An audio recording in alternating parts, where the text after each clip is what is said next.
This week, we're bringing it back to the workplace with some workplace bullying. We'll discuss it after I hit this music. Joining me this week is fantasy horror author A.G. Flitcher. Flitcher, or Andre, how are you doing today? I'm good, and you? I'm doing great. It's a cold, rainy day here in Minnesota. I'm not sure what your weather's like, but I'll go ahead. No, well, I was just gonna say, usually here in British Columbia is mostly rain and cloudy days, but today's not so bad. Yeah, do you guys still have snow on the ground, or is that pretty much No, gone? that we had a weird leap year this year. We had one dump of snow in January of like a foot and a half, and then it just disappeared by the Oh, next week. wow, you got more than we did. We got like 2 inches of snow this whole winter. It's crazy. So, Andre, you worked at a job for quite some time, hmm and then a new boss came along. Tell us about that Yeah. experience. So, what's so strange about this additional authority figure that we had is that the understanding of hierarchy and overall chain of command felt warped, where we couldn't tell what power this man had, and he mm, tried to essentially increase his power as fast as possible. So this is kind of a bit jumbled in terms of timeline, but when I did my performance review before leaving, um, he told me that without my consent or knowledge, and this was before he absorbed my department, which was maintenance, he had recorded me on his phone when I was doing a radio call, um, to bring evidence to me when he absorbed the maintenance department to give an example of what he doesn't like in terms of his understanding of good communication uh, within multiple departments. And before I could do a retort, he defended himself, saying it wasn't for anything malicious. I was just using collecting examples for whenever I have to correct people. I'm like, okay, but you went under the presumption that that I would be under your control, which is so weird and very villainous to me. So I was holding my tongue. I was trying to at least try to be just a because I knew that I was going to leave eventually.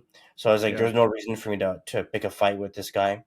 And I know his type, so I know that he doesn't care. He doesn't care about feelings. He'll just do whatever he has to do to make himself um, powerful. And there were so many things that happened throughout that year. Like for example, um, I heard these weird stories from the women there that said that his way he did this with me too. This is still connected to me, but with women especially.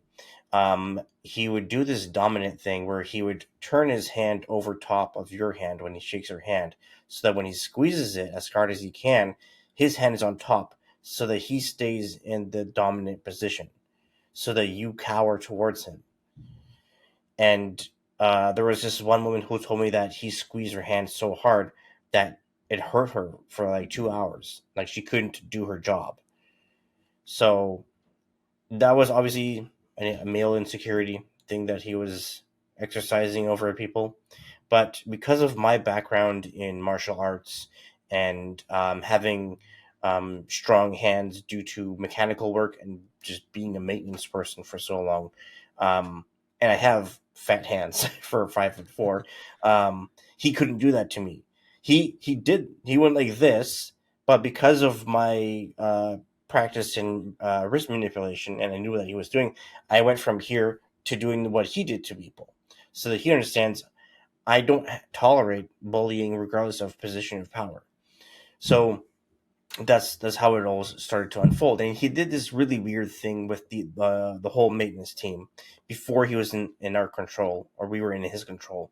Um, he would park behind our staff room and walk through our staff room as we're like on our coffee break or whatever, like only only when we're there. Not like he's like trying to steal stuff. More like he wants to show his presence. that we will get used to the image of intimidation, and then eventually over time he would try to be extremely nosy with our equipment. So, for example, we're with our boss. He doesn't have his own office. He stays with us. We'll hear him, like in the hallway where we have all of our cabinets with all our tools, and he's looking through everything. I'm like, "What are you doing? That's not your department. You can't take our tools. If you really need them, then ask us. But we're going to say no mostly because we're using those tools every day." So one day he comes in from the other side where like the front entrance door, and he's like, "Hey, can I use some of your tools?" And we say, "No, we're using them today." And he's like, "Is this a financial thing? Is this a like why can't I use your tools?" And we're like, "It's not a financial thing. It's a use thing. These are maintenance tools only." And he would give us the stink eye, close the door, and like a dramatic shitty actor, he would look away and then give us the mean stare and then go away. What He was the did that. purpose of him? What was the purpose of him needing your tools?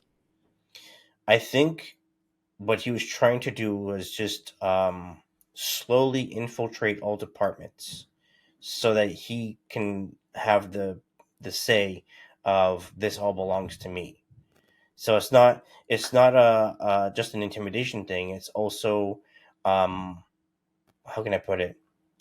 Him subtly saying it doesn't matter how much you guys complain, all of this will be in my control. So when he absorbed the maintenance apartment, he started changing the entire structure of how we do things, where things go. He started even like including a bunch of cameras everywhere so no one could hide.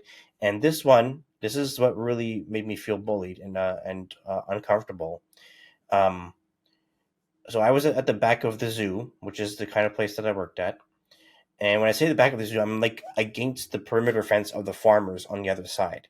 Okay? So no one can see me other than whoever is working with me. And I was by myself. And I see from the corner of my eye, like maybe like a 5 minute walk from where I was, my boss talking to him, and he comes up to me, this director of operations, and I'm like, "I'm not talking to you. I know the kind of person you are. You want," because here's the thing about his personality in terms of how he tries to utilize psychology. He waits for you to speak first so that he can catch every nuance and word choice like a politician and use those same words against you to feel inferior and submissive. So that's why I purposely don't look and I don't say anything. I wait for him to make the first move so I could do the reverse to him because I'm used to being street smart. So I turn around slowly with my tool in my hand, I'm pointing at him, and I'm like, "Yes, how can I help you?" He's like, "So Andre, you were caught speeding off site," and he also specified. He specified how fast I was going and where. So because I thought that was such a weird thing to say, I asked him, "How do you know that? Who reported this?" And he starts laughing very weirdly, and he's like, "A small community of people." So I'm like, "What does that mean? A small, a small community of people? Do you know cops?" Like, anyway, the second, or sorry, before I sign out for that day, he wrote on the whiteboard that all vehicles that are being used off-site will have a GPS tracker. So literally, the day that I was so-called caught speeding, he puts this very like aggressive note of "you're being watched" kind of thing and monitored the whole time. And I was just like, "Why are you going so overkill?" So when I made this complaint to someone, I think it was to the general manager. I guess he got wind of it, and he starts pointing the finger at me for my accusatory tone and says, "Well, Andre, you were the one who came to me or came to the company with a report of someone parked down the road of your house that works at the zoo. I'm like, yeah, because I felt uncomfortable with someone going out of their way to be close to my property. It's not about me being honest or doing the company a service, which is what he was basically saying. It's just me feeling uncomfortable, and you're making me feel uncomfortable. So, what was so funny about that, the reason why I didn't really fight him on that example, is that it's all he had. It's the only example he had of loyalty to the company. That's how he tried to manipulate people. But overall, what I'm trying to get to here, in which why so many people quit, is that the people that really enjoy their jobs and were very passionate about it, their overall confidence and ego were so damaged that they're like, well, I don't want to put up with this, especially for what I'm being paid. So bye. And there's actually a bit of an upside to it with this bullying and various form of intimidation. Um, it made people realize, I have great value, and if it's not being seen here, I'll just go somewhere else. But at the same time, it's still hurtful not to someone like me who was only there to have a steady job and then move on to something else. But for those who want to stay there, who feel like the trust in the family aspect of that company basically was erased in like the blink of an eye. So yeah, that's and I haven't even gotten to the worst part yet. The worst part was when I gave my 2 week notice for quitting. So first off, I didn't want to deal with him. Didn't want to deal with my boss. I wanted to just do it discreetly without hiding myself, so that I don't hurt the company. Because I still appreciate everything that they've provided me. It was just this one caveat that I had to get over. So I emailed the general manager after having received another job, and explained why I'm leaving as politely as I could. And then the second that I went back to work, I was in the carpentry shop just looking for stuff, and I can feel him behind me, just watching me. And I was just like, I only have 2 weeks. I don't care. If he wants to watch me and ask me a question, fine. So he's watching me very quietly. He's like, "What you doing?" I'm like, "I'm working." Where are you headed? And I was just so annoyed with him being very nosy. I just went like this. I just pointed in a random direction, and he's like, "I'll follow you out." I'm like, "I don't want you to follow me out, but fine. I'm just gonna ignore you." So he's following me through the carpentry, through the welding area, and then asks me, I got your email." I'm like, "I didn't send you an email, but I'm guessing it was passed on to you." Um, and he said, "Did you not want people knowing you're quitting?" And I said, "No, it's just there's no such thing as privacy here, and in order for me to get one on one with my boss, which I made, I said it on purpose to make him understand you're not my boss. You're just a higher chain of command. I don't answer to you directly." Um, and that's what he always tried to do. Anyway, so he just kind of nodded because he didn't get the nervous reaction that he wanted from me. So he redirected his like festering energy to intimidate someone, to someone that was smoking where he wasn't supposed to, even though he wasn't really in violation, but he called it a violation because he has this knee jerk reaction to feeling to really need to um, keep his, how can I put it, his insecurities away from him by downloading them onto others that don't want to be, I guess, scrutinized for every little thing that they do. So, yeah. So, why did the company need to hire a director of operations to begin with? Did they say why they're hiring him? No, but we all had our assumptions and predictions. I think essentially what the owner was trying to do with this additional thing is the maintenance department was quite vocal with what we need in terms of expenses, how things should be done. that we can't rush. Um, we can't rush. Oh, Yeah, I saw. Yeah, something popped up. Having some Wi-Fi issues. Looks like. Just give it a second. It should take care of itself. Yeah, we're good. okay.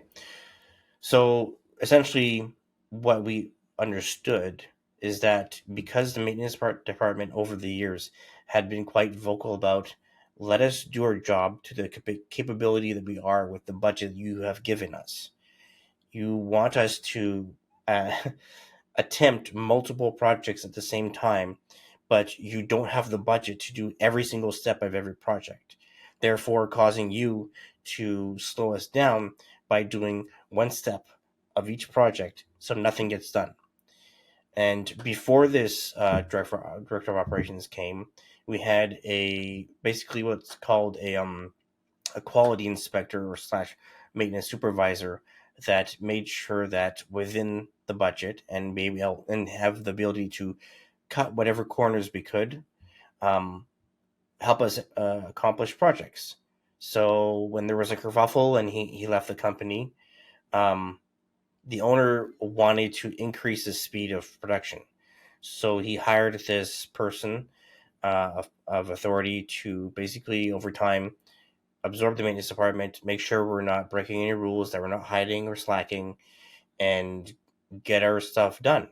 But what was so contradictory to that agenda is that because he was still mainly focused on um, the front entrance and maximizing the overall first impression appeal to guests coming in, he tried to get us to do projects for him, which is, nothing related to the animals, which is what our focus has always been.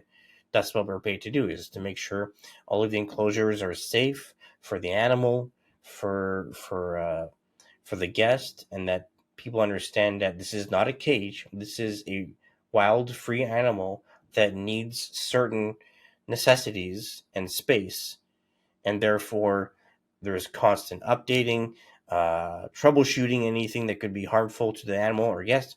So we had to keep explaining that to him, that we have priorities that have to do with the animals because that's what the company is selling, is the animal, um, and not amenities. Like that has nothing to do with us. I mean, it makes sense because he doesn't come from a background of animals, so he felt like he had to uh, maximize whatever he understands, whatever's familiar to him and his world, and therefore that's why there was so much riffraff between him and maintenance, because maintenance was like, well, I'm passionate about these animals and you're not, so why were you permitted to absorb our department when we have nothing to do with your world that you understand? So eventually, in the course of like the last 6 months that I was there, I think it was like 15 employees that left from all departments, maybe more. And I think so far, I don't remember, I don't really communicate with that company anymore, but there was only 2 people in the maintenance department, starting with 9 people when I was there. Wow. So So, the zoo. Hold on, sorry, I had to get background. Never mind. So the zoo thought maybe the maintenance people weren't getting their work done in time, or because I'm starting to wonder if the zoo purposely hired a guy like this because maybe they didn't trust you guys because um, you told them we don't I have don't the think budget it's a, to do this, but they want you to get this done anyways. I don't think it's a trust thing. I think it's just um, nervousness for increase of cost. Okay. So it's not about not trusting the employees. It's about trusting the the how fast we were getting things done within their budget and their overall goals for increasing the zoo's income. But the problem with that is that their approach to marketing and the income flow every year was so inconsistent and had nothing to do with us. It just had to do with the logic of the place. There's Yeah. only so much you can do privately with a zoo. That's why most zoos in Canada are run by the government of whatever province that's from. I think we were the only privately run zoo. Everything else is municipal.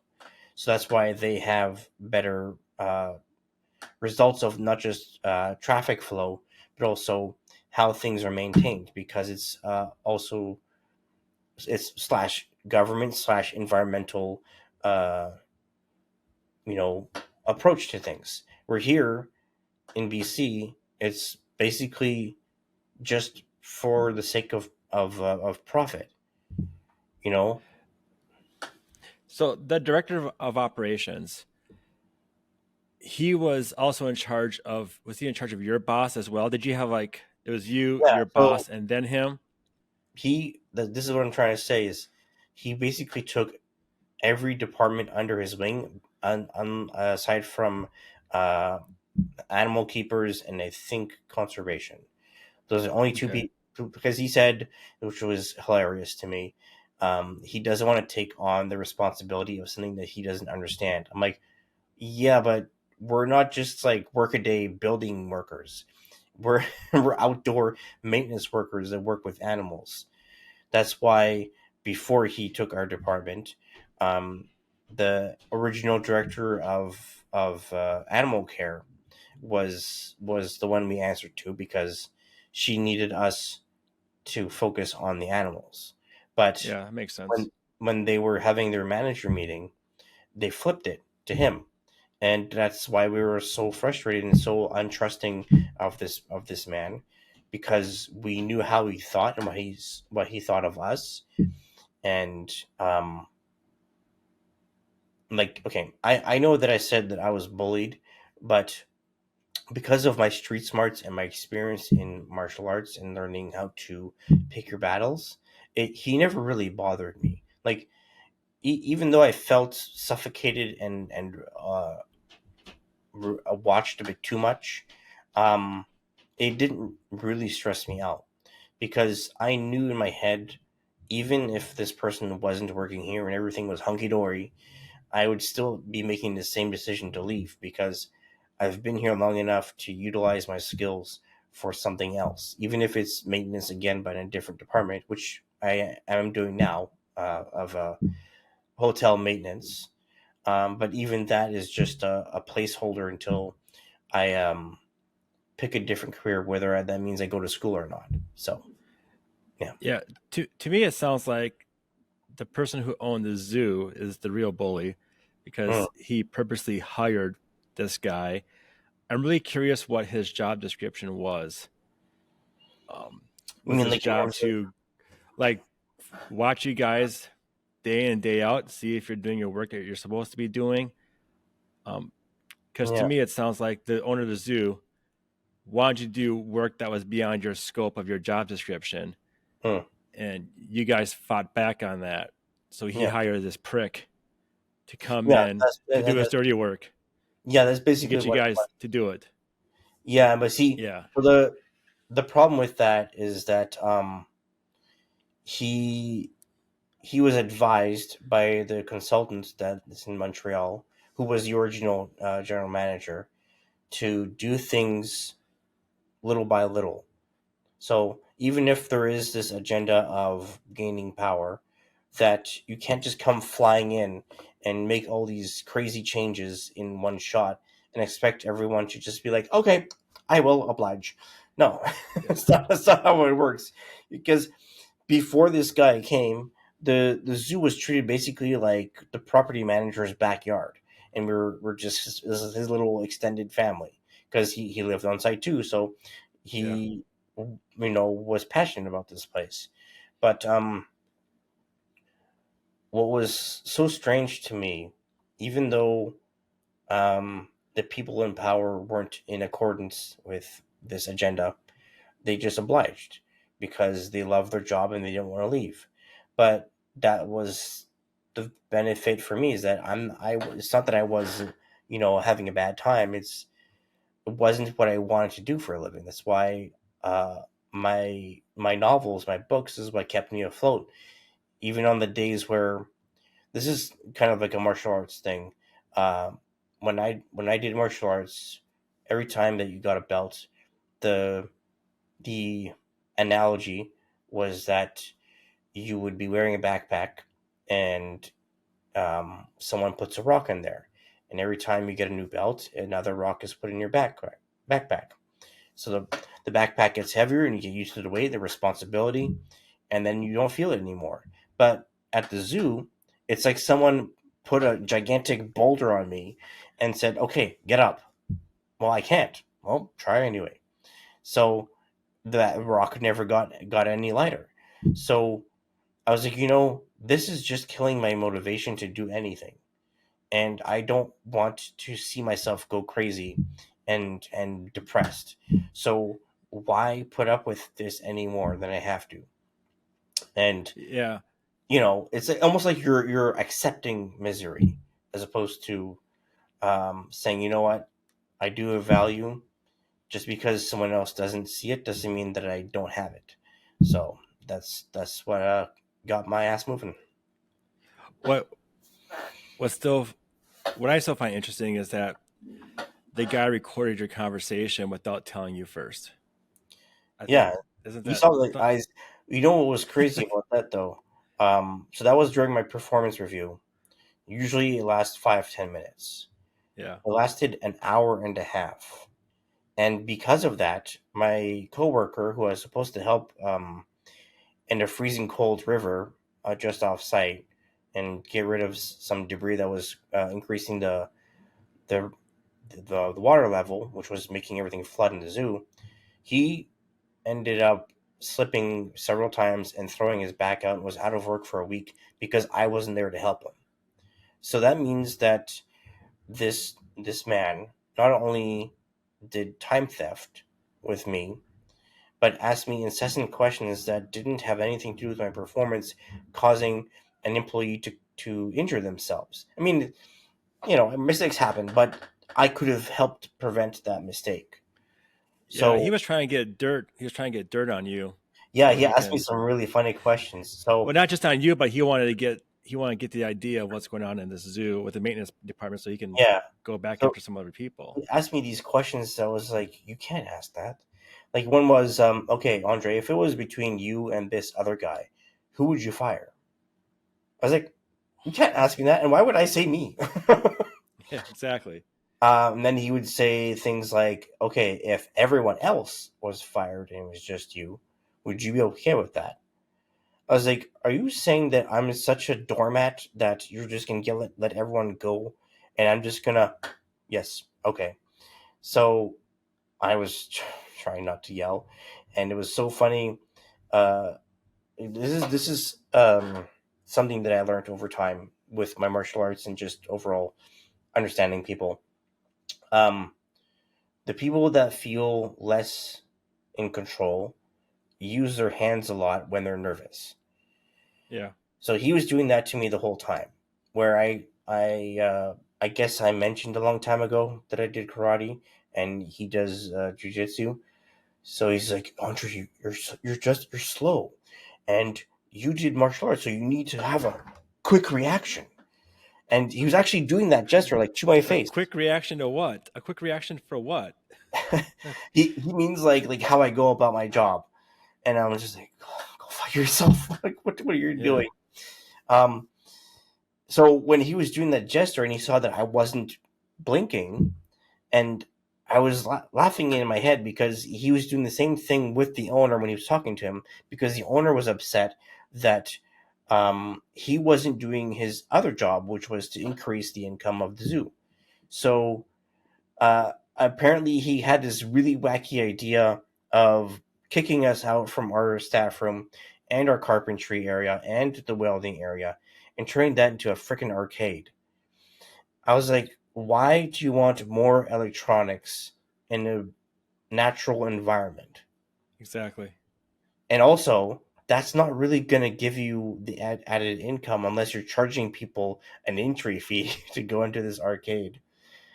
And that's what I mean by he was really out of his element, but trying to force it to work for his benefit as opposed to the zoo's benefit. So I was like, you know what? If this director of operations had a strong background in animal care, or at least worked in the zoo as a director of operations, that would make more sense, because then he would understand how to make the animals the highest form of income. that is what you're supposed to be selling. And when I say selling, I don't mean um, people are paying to see the animal. They're paying for the opportunity to see the animal because the animal has the option of being out in the middle of the field as opposed to right in your face. You can't Yeah, like clap your hands and expect them to be at your door. So yeah. yeah, it was just It, such a it's mess being there. it still sounds like to me the owner of the zoo was the one pulling. I mean, it sounds like to me the owner of the zoo was the bully, and he wanted you guys to do more work beyond your scope of practice to save money, and that wasn't your. That's not part of your job. Your job is to take care of the animals and make sure that their cages are safe, whatever. Which is very important because if something happens where they get out, there's a huge problem there. And Yeah, it sounds like he brought in this. He did an interview, found a guy with the I don't know who who's just a jerk.